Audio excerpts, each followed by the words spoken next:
안녕하십니까? 사막의 생수입니다. 모세 이야기 6번째 재앙 인수 공통 독종 출애굽기 9장 8절에서 12절 말씀입니다. 여호와의 쉬지 않는 재앙으로 바로의 마음은 더욱더 강팍하고 완고해졌습니다. 이번에는 6째 재앙입니다. 이제는 뜸들이는 일은 없습니다. 여호와 하나님은 이미 모세를 통해 바로에게 선전포고를 하셨고 5개의 재앙을 내리셨습니다. 그 재앙이 바로와 애굽 사람들에게는 톡톡히 여호와의 백성인 이스라엘을 혹사시킨 대가는 됩니다. 그러나 5가지 재앙으로 애굽 왕 바로는 여호와 하나님에게 항복하지 않았습니다. 감히 세상의 제왕이 여호와를 거스리거나 여호와 하나님과 타협하거나 딜을 할 수가 없습니다. 과거로부터 내려온 애굽의 신들은 얼마든지 인간의 꾀로 타협이 가능했습니다. 다시 말하면 과거로부터 내려온 미신의 신들은 인간들과 밀당이 가능했다는 것입니다. 인간이 신에게 줄 것은 주고 받을 것은 받고 그 거래를 위해서 얼마든지 인간의 잔꾀가 가능했습니다. 그러나 여호와 하나님은 절대로 인간의 잔꾀를 받아주시지 않습니다. 왜냐하면 여호와는 인간들이 만든 가짜신이나 미신의 정체인 마귀가 아니시기 때문입니다. 마귀는 얼마든지 인간과 거래하고 밀당을 합니다. 그래서 마귀는 자신의 목적을 달성하기 위해서 사람들에게 쾌락과 명예와 권세를 주기도 합니다. 그러나 마귀의 마지막 목적은 모든 인간을 죄악으로 빠뜨려 여호와 하나님의 무서운 심판에 떨어지게 하는 것입니다. 마귀의 밀당과 타협은 결국 인간의 종말이며 멸망이며 영원한 형벌이 되는 것입니다. 하나님께서 창조하시고 가장 사랑하시는 영혼과 육체를 가진 인간을 하나님에게 가장 가증스럽고 증오하는 대상으로 만드는 것이 바로 마귀의 전략이기 때문입니다.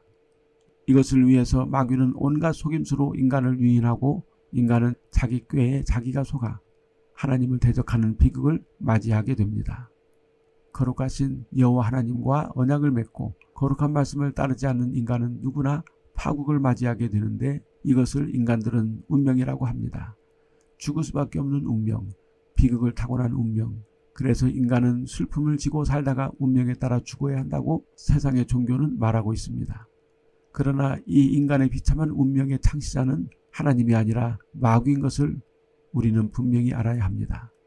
우리는 이 사실을 알고 마귀의 계략에 속지 말고 진리의 하나님에게 나아올 때 진정으로 지혜로운 사람이고 복받은 사람이 될 것입니다. 풀무의 재두음 굼. 풀무는 쇠를 녹이는 용광로입니다. 애굽 왕 바로는 이스라엘 백성들에게 불에 구운 벽돌을 만들도록 했습니다. 진흙으로 만든 벽돌을 불에 구우면 강도가 세지고 돌처럼 단단한 벽돌이 되어서 건물을 세우는데 매우 강력했습니다. 구운 벽돌은 메소포타미아에서 지구라트를 세우는데 사용되었고 이 기술이 전승되어 애굽은 초기에 구운 벽돌로 피라미드를 건설했고 후에는 큰 바위를 깨서 쌓았다고 합니다. 그 당시 풀무는 거대한 애굽을 세우는데 절대적으로 있어야 하는 도구였고 이스라엘 백성들은 뜨거운 햇볕과 자결하는 풀무 앞에서 애굽 왕 바로를 위해 쉼없이 벽돌을 구워내야 했던 것입니다. 여호와 하나님은 그 당시 풀무의 재를 바람에 날려보내는 애굽의 미신 풍습과 같은 행동을 하도록 모세와 아론에게 명령하셨습니다. 너희는 화덕의 재두음 굼을 가지고 모세가 바로의 목전에서 하늘을 향하여 날리라. 그들이 화덕의 재를 가지고 바로 앞에 서서 모세가 하늘을 향하여 날리니 사람과 짐승에게 붙어 악성종기가 생기고 요술사들도 악성종기로 말미암아 모세 앞에 서지 못하니 악성종기가 요술사들로부터 애굽 모든 사람에게 생겼습니다. 애굽 사람들은 제물의 재를 바람에 날림으로 그들이 숭배하는 태풍의 신인 티폰에게 바쳤습니다. 이 태풍의 신은 후에 그리스 신화에서 역시 태풍의 신으로 전해 내려왔습니다. 이교도들은 하늘에 태풍을 지배하는 신이 있는데 그것이 티폰이고 태풍과 같이 강력하고 난폭한 능력을 왕의 상징으로 여겼을 것입니다. 그런데 여호와 하나님은 애굽에 막강한 건축물을 세우는 구운 벽돌을 만들어내는 풀무의 재를 하늘에 뿌리도록 하셨습니다. 애굽에서 재를 하늘에 뿌리는 것은 정결의식으로 되어졌다고 합니다. 바로가 그의 신에게 뿌린 정결의식을 여호와께서 저주로 만드신 것입니다. 애굽을 강력하게 만드는 풀무의 재가 오히려 애굽 사람들과 가축을 멸하는 재앙임을 하나님께서 증명해 보이신 것입니다. 두음 굼은 여호와의 전능하심을 보여줍니다. 이 세상에는 주사기 한 실린더에 있는 바이러스만으로 이 세상의 인구를 완전히 멸망케 할 수가 있습니다. 눈에 보이지 않는 15분의 1m의 바이러스로 인간은 완전히 멸종될 수 있다는 사실입니다. 이것이 제2금의 재앙입니다. 인간은 얼마나 어리석고 교만한가를 여호와 하나님께서 이 재앙에서 보여주신 것입니다. 수인성 독종, 다섯 번째 재앙은 가축성 전염병이었지만 여섯 번째는 수인성, 즉 가축과 인간이 함께 전염이 되는 역병 재앙이었습니다. 점점 심판의 공포가 사람을 향하여 다가오고 있다는 것을 여호와는 애굽왕 바로에게 보여주신 것입니다. 독종은 수포성 전염병입니다. 마치 수두처럼 물집이 잡히고 분화구처럼 벌건염증이 온몸에 분출하여 폐혈증으로 죽어가는 고통스러운 질병입니다. 요즘에는 수두라든지 물집 잡히는 전염병은 백신이나 치료제로 잘 치료하면 완치가 되고 아무런 문제가 되지 않습니다. 그러나 그 당시 애굽에서는 너무나 무섭고 끔찍한 전염병이었고 그 파급력은 너무나 급속해서 공포 그 자체였을 것입니다. 지금도 종종 바이러스로 인해 인류가 망한다는 영화가 나옵니다. 이미 밝혀진 바이러스나 세균 같으면 치료나 방제가 가능하지만 그 정체조차 알지 못하는 바이러스는 생각만 해도 끔찍하게 짝이 없습니다. 실제로 애굽의 지층에서 이 독종의 흔적이 발견되었다고 합니다. 이 일로 인해 애굽 사람들은 이스라엘 백성들을 옴붙은 족속이라고 터부시했다고 합니다. 이 수인성 전염병은 그 당시 애굽의 마술사에게도 나타나서 모세 앞에 나와서 태양하지 못했습니다.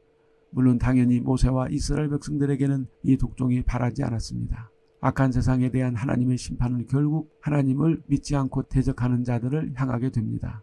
요즘 가축에게 퍼지는 전염병이 사람에게 감염되는 현상을 목격하게 됩니다. 이것을 인수공통 전염병이라고 합니다. 조류독감이 사람에게 감염되어 인수공통 전염병이 되면 세상에 재앙이 된다고 합니다. 세상은 점점 인수공통 전염병이 퍼져나가게 될 것입니다. 과학자들에 의하면 이것은 바이러스의 돌연변이라고 합니다. 여호와 하나님은 그의 전권으로 인수공통 전염병을 사악한 바로와 그의 백성 애굽에게 내리셨던 것입니다. 하나님은 인간의 죄로 땅이 저주받아 가시덤불과 엉겅퀴를 내고 생물들이 고통을 당하게 된다고 말씀하셨습니다. 사람들의 죄악이 깊어질수록 바이러스의 도발적인 변이가 사람들을 위협하게 됩니다. 그래서 미래에는 인간의 질병이 사람들이 즐겨 먹는 야채와 가축의 고기를 통해서도 발발하게 될 것입니다. 최근에 유럽에서 야채 슈퍼박테리아가 나타났다는 보고가 있습니다. 바로가 더욱 강팍해지다 애굽 사람들은 이스라엘 사람들을 옴붙은 재수없는 족속이라고 불렀습니다. 초대교회 때 로마 황제 네로는 예수 믿는 자들에 대하여 악한 소문을 퍼뜨렸는데 그리스도인들은 모일 때마다 아이들을 잡아서 피를 먹는다고 거짓말을 했습니다. 그래서 아이들의 피를 먹는 그리스도인들을 죽여야 한다고 하면서 원형 경기장의 희생물로 삼았던 것입니다. 실상 그리스도인들이 아이들의 피를 먹는다는 것은 성찬식을 빗대어 말하는 것이었습니다. 이교도들은 이 세상에서 그리스도인들 때문에 그들의 신이 노했다는 거짓말을 퍼뜨려서 예수 신앙을 핍박하고 희생물로 삼곤 했습니다. 실제로 우리나라에서도 복음 초기에는 아내나 자식들 중에 예수 믿는 사람이 생기면 조상신이 노한다고 해서 핍박하고 때리고 감금하기까지 했다고 합니다. 인류의 죄악이 깊어갈수록 일정한 대상들을 정하여 세상을 구원한다는 목적하에 선량한 사람들을 제물로 삼아 죽이는 일이 빈번하게 생길 것입니다. 과거에 히틀러는 유대인들을 혐오 대상으로 삼고 그들을 지구상에서 다 제거하여야 세상에 평화가 올 것이라고 거짓말하며 독일인들을 선동하기도 했습니다. 역시 과거에 일본도 한국 사람들을 조선징이라고 비하하며 혐오 대상으로 삼고 압박하고 강탈하여 일본의 위상을 높이고자 했습니다. 사악한 자들은 자신의 문제를 해결하기 위해 무고한 자들을 희생물로 삼아야 한다고 믿고 있습니다. 이것이 사탄의 계략입니다. 마귀는 세상 권력자들과 호학자들에게 그리스도인들을 없애야 그들의 신들이 세상에 평화를 준다고 주장하며 그리스도인 극혐오주의를 조장할 것입니다. 이것이 차별금지법에 포함되었다고 합니다. 악인은 자신의 허물이나 잘못을 덮기 위해 아무 잘못이 없는 사람들을 모함하거나 다른 사람들의 작은 허물을 악의적으로 확대하여 비방하고 고발함으로 마치 양심의 자유를 얻을 것처럼 행동합니다. 이러한 악인이 판치는 세대에 의인들이 큰 고통을 당합니다. 여호와의 심판이 광범해지고 강해질수록 바로는 이스라엘 백성들을 더욱 혐오하며 더욱 악해지고 악독으로 굳어지게 되었습니다. 주의 재림이 가까워질 때 적그리스도가 나타나서 예수 믿음과 하나님의 진리로 사는 성도들을 미워하고 혐오하게 될 것이고, 말세에는 그리스도인들이 세상 사람들의 극혐이 될 것입니다.